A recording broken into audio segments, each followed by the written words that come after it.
I love that this panel is going to help all of you get prepared to have a magical experience.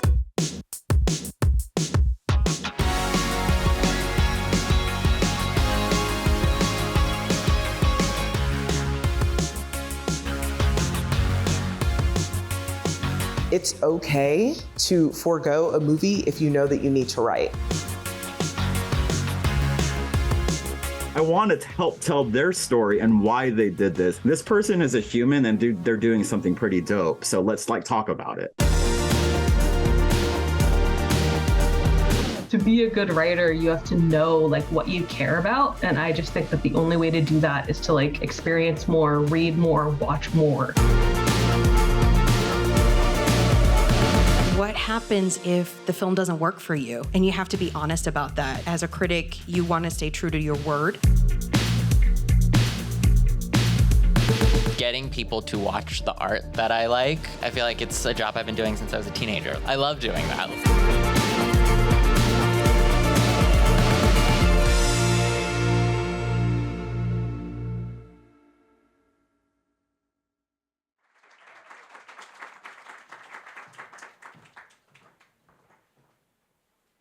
Hello, everyone. Great to see y'all here.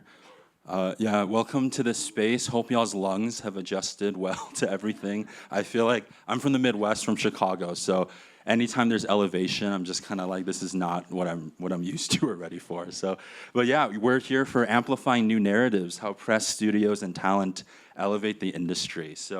I'm Zachary Lee. I'm a freelance film critic and journalist based in Chicago. I'm here at the festival with Roger Ebert, Letterboxd, Fangoria, National Catholic Reporter, and Joy Sauce. So a couple of different places, kind of different verticals and writing everywhere. But yeah, we're so glad you're here for this Rotten Tomatoes Lab Critics Edition. This talk is part of that. The lab is an ongoing career development resource series for critics and journalists, including meaningful advice that you'll hear today. So enough about me, though. I'm really excited because we have an amazing group and row of panelists who will be sharing and talking all about, on this subject, how we can kind of collaborate and work together. I feel like the theme of community has been really a through line for everything. So first, I'd like to introduce Therese Lacson. She's a television features editor who has been with Collider since 2021. Yes, please clap when she comes up. She started in this business over 10 years ago, working primarily as an interviewer and critic for The Beats and Nerdophiles. At Collider, she works closely with the features team to support the writers and also ideates and develops content daily. She has covered major industry events, including the Cannes Film Festival, Sundance Film Festival, and San Diego Comic-Con. So welcome, Therese. Yes. Hello. Glad you're here. Next up, we have Siddhant Adlakha, a film critic for various outlets, including the New York Times, The Guardian, Time Magazine, Variety, and New York Magazine. He won He won the award for Best Film Critic at the 16th National Arts and Entertainment Journalism Awards and has been awarded both Best Film Criticism and Best TV Criticism at the Southern California Journalism Awards. And his video work, which is great if you haven't had a chance to check it out yet, was one of his video essays was voted among the best for 2022 by Sight and Sound magazine. So welcome, Siddhant. It's great to have you here. And then next up, we have Nicole Balgemino Kim. She's the Vice President of Communications and Events at Disney Entertainment Television, where she leads strategy and execution of high-profile events and special projects.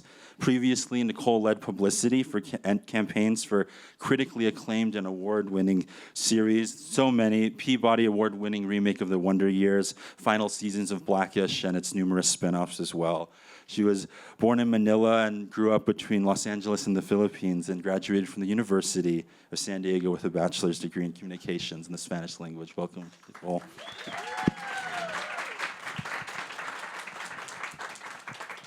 And then last but not least, I want to welcome Rishi Rajani. He's the CEO of Lena Waithe's media company, Hillman Grad.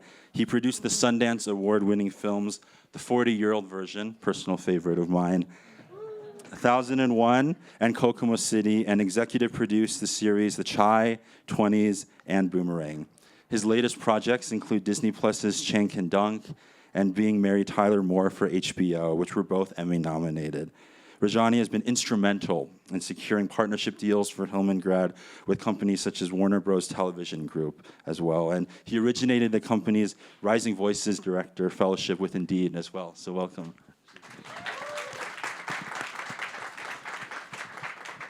Great, so All right, let's hear it for Zachary as well. Thank you for moderating for us. Just, yeah, grateful to be with you all and to just, I'm here very much just with you guys as wanting to learn and hear from what all these guys have to say. So really looking forward to the conversation. So I was thinking we'll start like little inverted pyramid. I'll start kind of broad and then we'll kind of narrow in a little bit on specifics of the work you do. So firstly, I just love for you all to sort of touch on what you see the role of your work in the broader industry ecosystem. So would love to also hear about maybe what does a typical workday look like for you? I know that can depend on the season, but yeah, let's start with that. Whoever wants to go first with, the role of your work in the industry. I'd love to quote a local film critic from Utah who I really admire, Scott Renshaw, who said that his role as a film critic is not to tell people what to watch, but to tell people how to watch. And so that's kind of my North Star as well, just kind of expanding the conversation on like how we watch and experience movies and art and how that ties into, broader political and social trends. But there's a bit of recommendation involved too, because not everyone hears about, every movie out there. As for a typical day, the advantage and disadvantage of being a freelancer in the gig economy is you get to set your own schedule. So it depends. Some days I have nothing going on. Some days I am answering emails in bed the moment I open my eyes. I'm sure some of you can relate. But yeah, it's usually dependent on, like you said, seasonality and waiting for other people's emails. That's a skill you have to learn. Would love to hear from you folks as well. Well, I don't have a delightful quote to kick this off with. Unfortunately, I'm glad you went first. So I am primarily an editor. I would say my role in the industry, I really like to uplift voices, especially of our writers, and working with them to develop their voice and their tone. For me, a typical day is pretty standard. I wake up in bed and I go into a meeting immediately for our pitch meeting, and we go over pitches every morning of different feature articles.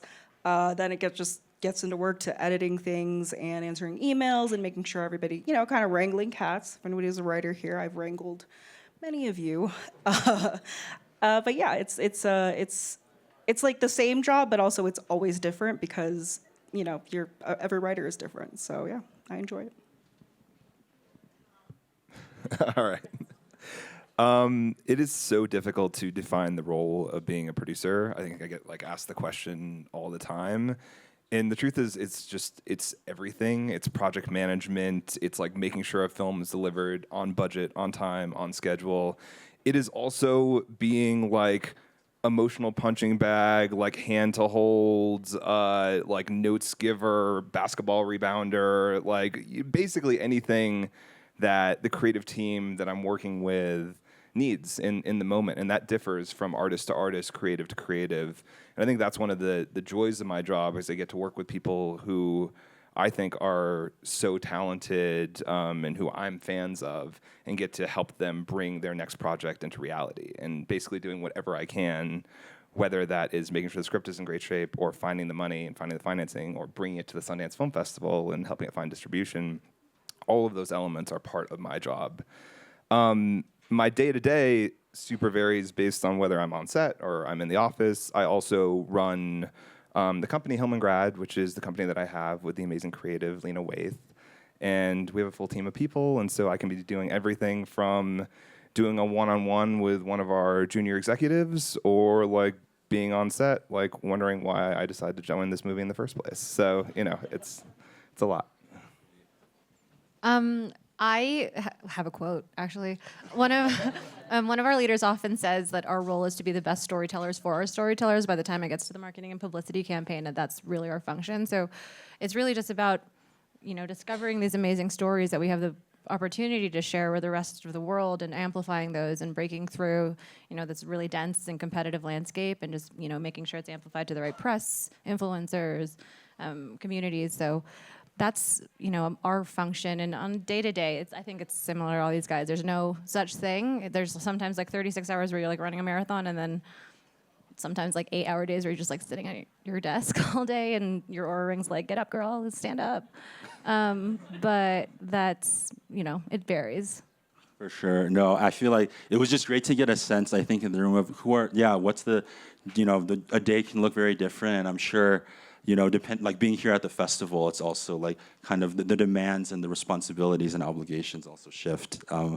I think a through line that I'm kind of seeing is all of you, even though you have great work you're doing solo, this can't really be done without community or without a team. I think, Therese, Siddhant, you're talking a lot about like your writing, but you're relying on people for emails to respond, or assigning people work, and obviously with producing and doing publicity, it's a big team effort. And so I'd love to hear more about what it's like to facilitate networking and communications, and maybe specifically in the context of this festival. And I think like what's neat is I feel like here you can meet people everywhere, like whether you're standing in line for a screening or at an after party or a reception. I think one anecdote I'll share quickly is I think I was at a premiere for at the Eccles Theater last year, and I was talking to a woman in line, and I found out later she was connected to Glenn Powell's team for, I don't know exactly in what capacity, but she started telling me spoilers about Twisters, which I don't think I didn't necessarily ask for, but I was like, this is still a cool connection, that we can like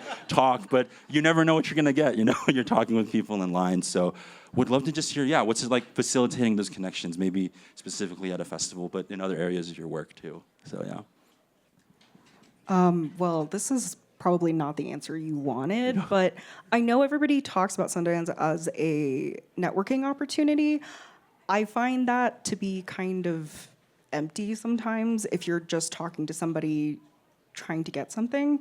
I find that like the best connections I've made at Sundance have been through genuine conversation and talking with somebody and finding out later like, oh, like you happen to write for this magazine or you happen to work for this company. And that to me feels far more genuine, and I have a longer lasting relationship with that person, as opposed to like, a networking event where you're like keeping an eye out like, oh, I recognize that person, I'm gonna go talk to them. But I find like forming a genuine connection to be the most long-lasting way of making a very good connection. So yeah. I agree with that fully, because I think that the best way, especially here at Sundance, is to full send, like lean in, fully commit to the relationships and the people. And we're all here because we have a vested and like an interest in rich storytelling and great stories. That's why we love Sundance. And so I think, a shared interest and a common interest is a great starting point. But to Therese's point, like a profound connection is like, go beyond that. Like, what can we do, not just for each other right now, but how can we continue to build this relationship? I mean, I have people similar to Zachary that I've met at Sundance in 2013, don't do the math, that I still talk to, and I've seen at this festival this year, so. I love this festival, and I feel like I have had the opportunity and experience of coming here as a younger person and not knowing anybody and sleeping on floors and trying to sneak into screenings and like begging and pleading my way into like every single venue on this main street to, coming here in 2023 with 1001, which, was lucky enough to win the grand jury prize of the festival. And I feel like I've had such a spectrum and range of experiences here. But I think like when it comes to networking connection, I kind of feel the same way that I feel about whether you're at Sundance or you're at like a Hollywood party or you're in New York at the theater, in that I feel like people have this sort of desire to connect with people that they view as already being successful, right? The people that are at the top of the pyramid in some way, shape, or form, and the people that have produced the movie. And instead, I think, the most valuable relationships and connections that I've made are with peers who are at my same level. So when I first came to Sundance, like other assistants, and people I was sleeping on the floor next to, it's those, and those people have grown to become my network. They are the people that I'm, there's a guy named Chaz Lembier who I met here who ended up buying the film Shank and Dunk that I made with Disney Plus, and we were assistants, It's those, that's your support system. Those are your allies. Those are the people that you're going to grow in the business with, in the industry with. if you're here and you're trying to be a producer, like, you're not trying to go make the person that wins the Grand Jury Prize's movie. You're trying to meet the person that has maybe a short film here or is aspiring to have a short film here. And I think that, to me, is like the most genuine connections that this festival can give you that doesn't feel very, like, clout grabby. Yeah, I think for those of us on the freelance writing side of things, it's sort of vital to make these connections, whether it's with editors, I'm going to give you my card after, or if it's, with fellow freelancers and just exchanging, your own information or contacts of, people you can get in touch with to get more work. And of course, there's always going to be that slight, voice at the back of your head telling you, is this just a transactional relationship? But to a degree, that's the nature of networking. It is transactional in a way, but a transaction is also mutually beneficial. And I think you can sort of liken it to dating in a way where it's like, it works best if you both know you're on the same terms, you talk about what you both want. And I think for me, that's a vital part of going to festivals, is meeting people who you can't help but in some sense see as your competition, because we are in a very ruthless, landscape where we're kind of choked for jobs and opportunities. But at the same time, if you help each other enough, like, all of you will end up rising together. So that's how I go about it. I will just say that, like, in the industry, the people that I've had the longest relationships with are typically my peers who are also people of color and women. Like, when I first started out, every person that I worked with was white, and most of them were old men because I was in Phoenix and the critics there are old men. And I found, like, the most long-lasting relationships were with people who, looked like me or were in the same struggle as I was. So I think as long as, like, you have to find your people in that room, and that may not be, like, the VP of something. Like, it may be somebody who's on the rise with you. So, yeah. Yeah, no, that's a great point, because another thing I wanted to share is I'm grateful to be here with the Press Inclusion Initiative as well. I don't know if there's any press inclusion folks in the audience right now who are attending, but I know that's just been, like, so instrumental just to, like, have a WhatsApp group to, like, people to know. And, like, I know I've not been, this is my public confession, I know I've not been responding much in that group, I'm sorry, but it's been great to see the connections that have been happening, and, like, let's meet up before the screening or doing that. So I love what you have all shared about, like, yeah, people who you're rising up together with you and what it's like to facilitate that. Really quick, just to touch on that really quick, like, practically, what would you, like, what are, for people who are navigating that for the first time, like, what do facilitating those maybe initial conversations, look like? And maybe it depends on the context where you're at. Like, obviously here, where we're all gathered for something, there's maybe a little more precedent versus, like, I don't know, standing in line somewhere. But yeah, however people want to have advice on that, but yeah. So I know a lot of us that do the kind of jobs that we do behind computers most of the time can be a bit socially awkward. And it does take time to kind of build up the confidence to just go up to someone whose work you're familiar with, someone who you've seen on a particular website, in a magazine, or even on Twitter, and just, like, start talking to them. Introduce yourself without the awkwardness of, like, oh, I know you, you don't know me, blah, blah, blah. Because I think the people who have been around long enough and have done this long enough are also used to having these kinds of conversations. And sometimes those of us who are newcomers, I don't know if I'm a newcomer anymore necessarily, but when I was, we kind of forget that, these people whose work we see and, like, look up to, or whatever it is, or aspire to, they're also just, regular people. And they appreciate, conversation.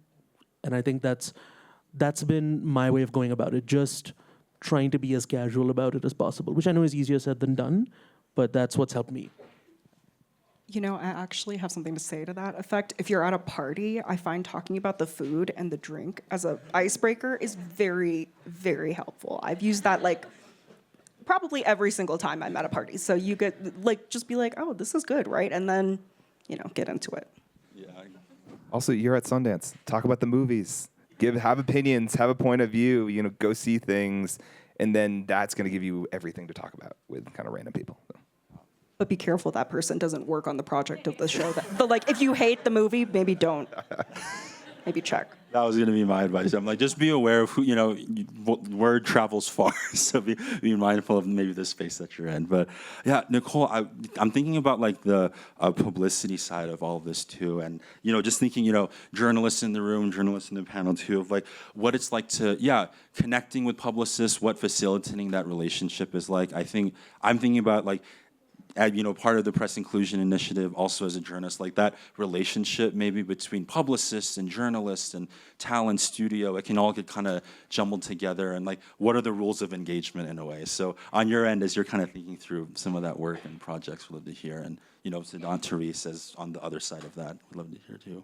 I think, frankly, project aside, I think it's just important to invest in the relationship and each other early on. I mean, the people who I was pitching when I was at Disney Channel on like Girl Meets World became the people that I was pitching for TV features on Freeform, and The Bold Type became the people who wrote amazing finale features for Blackish. Like, there's, to your point of like the people who rise the ranks with you are the people who are going to be your connections for a long time. And I remember working with these people, and be nice to everybody because you don't know where they're going to end up, and they may end up your boss always. But I think that's the most important thing, is just get in the door early, but be nice to everyone. Like this, an intern who worked with me on a story at Freeform is now a TV writer that we work with daily. So I think getting in the door early and fostering those relationships. There's never a writer position that is too small to pitch a publicist, because a publicist needs the story. So it doesn't matter if you're a freelance, doesn't matter if you're an intern, if you have a great idea, if you like the project, or if you're passionate about it, we have the same goal. We want to amplify that story.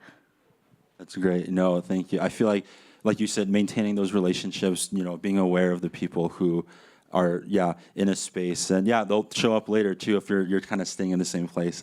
Want to continue to speak to you, and also Rishi as well, since dealing with like the, publicity producing side of work. So, Nicole, read in your bio, you've helped kind of launch, create, do these campaigns for all these wonderful, projects. And I was thinking about, let's take something like Blackish, for instance, and say you have a project like this that, it is maybe speaking to and is very much telling the story of a particular group, ethnic group, identity, or other marginalized group. Like, how are you thinking through publicity for that? How are you thinking about the role of people like Therese or Siddhant and critics and journalists, and maybe amplifying that story when you have a passion for it and you really like it? What's that like? I think what I always remind myself is I just want to do right by the story. It's not my story that's being disseminated. It's my story to amplify.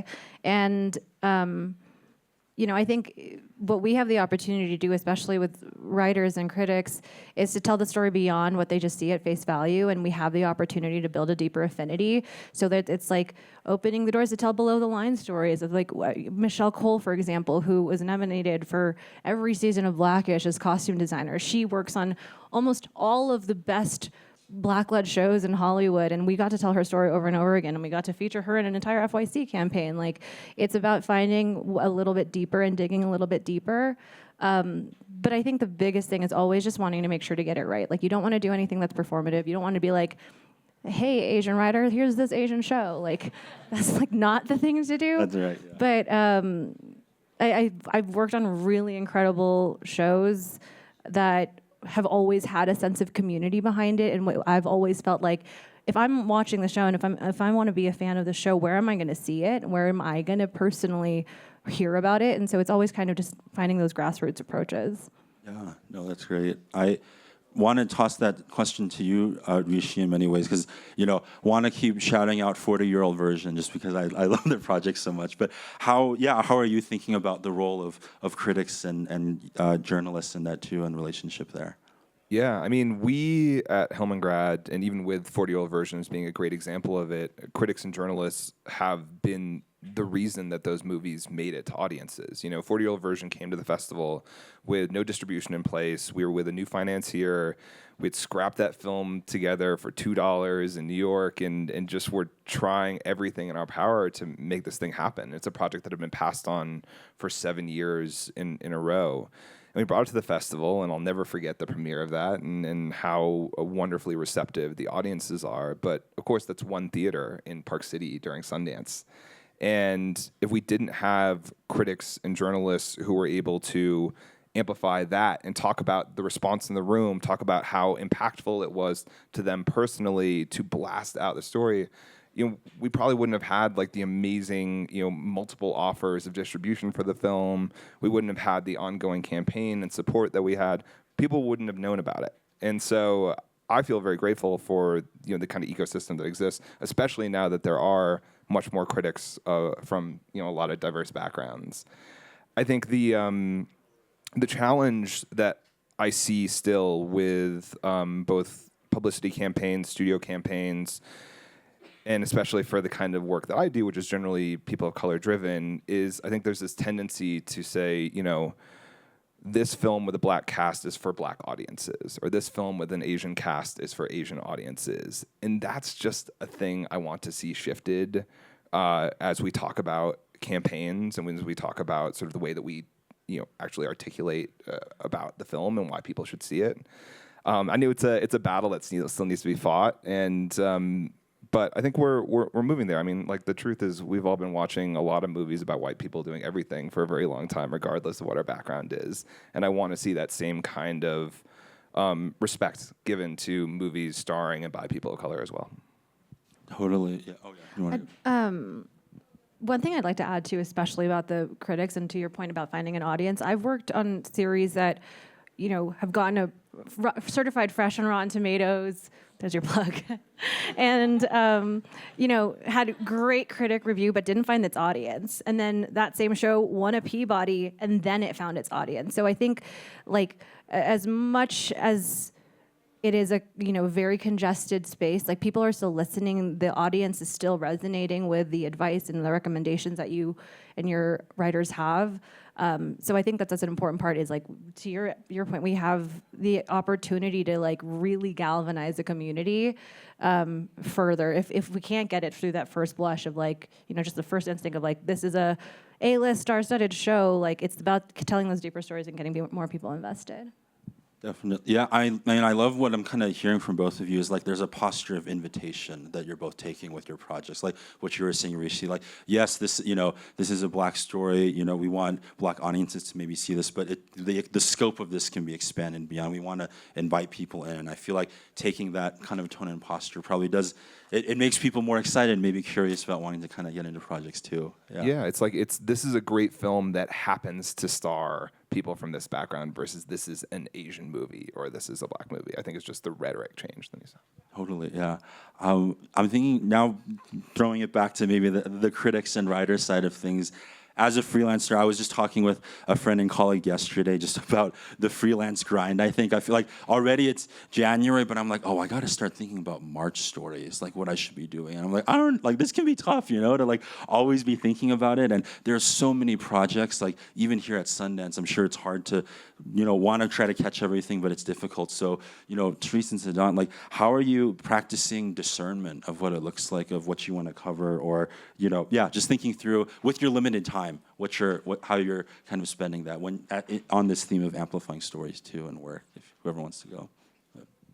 I'm going to have to contradict my opening quote a little bit. There is actually an element of recommendation because of the way, the world has changed. There's constant access to information online, but with the death of newspapers, there's not a convenient place for people to just see what's playing. People hear about movies less and less. And so that's where our function as critics also can come in terms of spreading the word about what's out there. And there was also a time when I believed that, nobody really reads critics anymore. And but then the more I worked and the more, like, big outlets I worked for, the more I was able to see a sort of tangible impact of what I was doing in terms of elevating voices that need it, elevating the kinds of movies that don't normally get seen. And to directly address your question, like, I'm lucky enough that I write for enough different kinds of outlets that like to cover enough different things that I can dedicate my time to, like, here's the star-studded pop culture-y one, here's the underground one that no one's writing about or talking about. And I think the more that critics stay engaged with, the political evolutions of art and, society at large, the more we'll have the ability to be more discerning about what we should be writing about and covering. And of course, that's going to be different for everyone. But just as an example, we're moving into a new presidential term, and we're already starting to see shifts in what big studios are willing to put out there or not willing to put out there. And no disrespect to anyone who works for any of these organizations. We're all ultimately at the mercy of all these conglomerates. But places now deciding, okay, we've had enough of trans stories, we've had enough of environmental stories. Then if that stuff is not being talked about in the mainstream anymore, if the studios have decided actually it's not profitable when so and so is in power, then that's on us to say, no, this work is still out there. It's valuable. It's entertaining. Those two things don't need to be mutually exclusive. And then it becomes on us to push for hey, this is why we should cover this as well. Even though, it may not always be the thing that gets the most clicks, but you never know which editor is going to say yes to what. So we got to take our chances and be like, no, nobody's talking about this, but it could be valuable to talk about. Yeah, I think especially when it comes to events like Sundance, my goal is always to amplify. I always have like a niche that I like to exist in. Yes, of course, I want to watch all of the big movies, but specifically as a person who is Chinese American, I really do focus on those, and I try to amplify those voices because I am a part of that community, and I do find it to be important and to be honest with the community as well. I have this recurring nightmare where I hate something and I write a bad review and the director never directs again, and I don't want to be that person. But I think it's important to have a voice in the community that isn't always just saying positive things, because I think that can seem like you're pandering. And when there's something that I don't like or something that I feel like I need to be critical of, I think it's important to be fair and to be kind, but to be critical as well, because that's what we're here to do.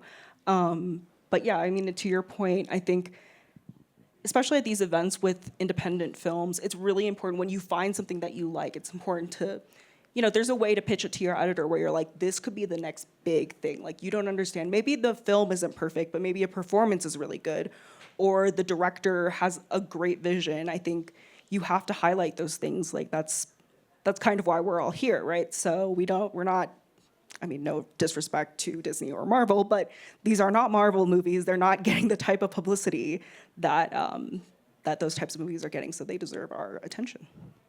Yeah, that's right.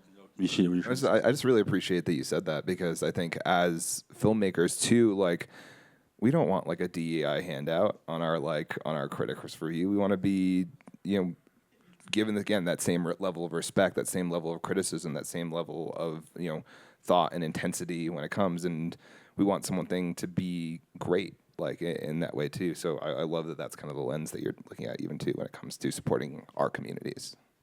Definitely, yeah, just continuing to have the same kind of critical lens and wanting to hold it to a certain standard too. Want to be mindful of our time as well. So whoever wants to speak to these, I want to try to wrap these questions up into two, because I'm thinking a lot about, we talked about seasonality of the industry, and I feel I remember when I was still freelancing, people were telling me if you're trying to get stuff placed in writing for May, good luck, because that is Cannes, and everyone's all outlets probably are thinking having their budget aligned for that. So whoever wants to speak to thinking through seasonality of the industry, how that affects your work. We're in awards season right now. It's Sundance right now, things like that. And then also maybe share resources that have been really helpful and, to your work as well, whether it's talks, shout out to RT Critics Lab for providing talks like this. But yeah, who we want to go? So just as an editor, I can give you guys advice if you are writers out there pitching and you're like, oh, I don't cover Sundance, or I don't have enough money to go to Cannes, which is nobody has enough money to go there. Just remember that evergreen stories are always relevant. There's, if there's a movie, if you're not into movies and you like television, which I don't think anybody here is not into movies, but there's always an avenue for you to take. And if there's specific outlets that you're trying to pitch to, look at their writing, read their most prolific writers, and see what they're looking for. There's always an avenue in. It isn't just about seasonality. Evergreen is very important as well. And I was just going to add that, yeah, there is a seasonality to certain kinds of stories, the festivals, interviews, awards. But, if you're planning to work year-round as a critic, there's always something coming out, always a new movie, always a new show. So you sometimes have to go digging and then be the bridge between audiences and films sometimes and publicists of course are valuable for that as well, but I was just in touch with a Nepali film that is opening in the US in March but doesn't have a publicist. So then that makes my role a little more complicated because sure, I can put this person in touch with a publicist, but I also have to write stories in a way that'll interest people beyond what they normally would be. And so there's always something to find to write about. And like you said, there are evergreen stories, whether it's, anniversary pieces, what's streaming, and so on and so forth. I'm sure you could speak to that more. No, streaming is so important. Like, there's always something coming out. And if it's somebody's in it, you can always tie it to something else. If this actor has done some random movie or show from the 90s, you could tie that together and make that into an article that's relevant to today. It's really about seeing things from a new point of view and not just from the same point of view that everybody is looking at it at. Also, look up what's streaming on Apple TV Plus. No one has any idea. I don't have any idea. I found out that, Harrison Ford has been on a show for 8 seasons or something. That's a great show, by the way. Plug. I just made that up. Is he really on a... Yeah, he is. It's brilliant. Shrinking. Oh, all right. To my point, yeah. I think to the streaming point, it's a perfect example. Audiences are finding new shows at any given point. I mean, my entire FYP on TikTok is Smallville right now, and I don't know why. I've never seen it, and I don't like Superman, but I'm scrolling and I just keep seeing it. And to your point, people are just finding old shows or, there's no such thing. I think the evergreen piece is really important. People can discover new shows. I mean, look at Netflix for an example, and any other streamer that has a show that's from 2016 that is in their top 10. So I think that's a really interesting point. We use that to come up with pitches. Top 10 lists, very important. And Smallville's probably new to one of those streamers, and that's probably why everybody's talking about it. Probably Hulu, I think. I don't know. I should know that if it's on Hulu. So maybe not Hulu. I don't think so. I think it's also worth talking about seasonality a little bit in the larger context of Hollywood right now, because I think if we're going to be honest about it, Hollywood feels really bleak in this moment. We had a pandemic, double strikes, contraction of the business, streamers not spending as much, and now literal Hollywood burning down, which has been awful. And I got kind of, in my own way, frustrated and depressed by the state of the business and feeling like I couldn't get a movie like the 40-year-old version made in 2024, which is really sad. But then I watched a really awesome documentary series that Justin Simien did called Hollywood Black.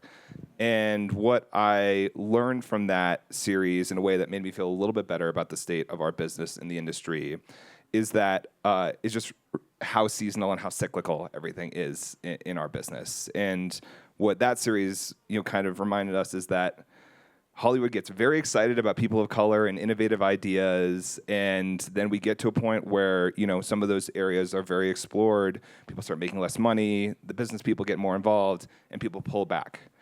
And then it comes down to black filmmakers, people of color filmmakers, to go off and go work outside of the system, make movies that can get into Sundance, do something innovative and bold and distinct and different, and then be the films that everyone's paying attention to. Then Hollywood realizes that, and everyone's like, oh, wow, what are you guys doing over there? That looks really cool. And they start kind of putting us back into the system again. And so I know that we may not be in the easiest moment in the season in Hollywood right now, but just I think for all the filmmakers out here, for all the writers, for all the artists, for all the producers, for all the critics and publicists and everyone who is involved in our business, we're just at that part of the cycle, and it's going to get better, and we are going to get to that point. We just have to keep innovating and keep making art. Thank you for that word. I feel like that's a great benediction closing word for this time, but we're just out of time. Can we please give a round of applause for our wonderful panelists and their great work?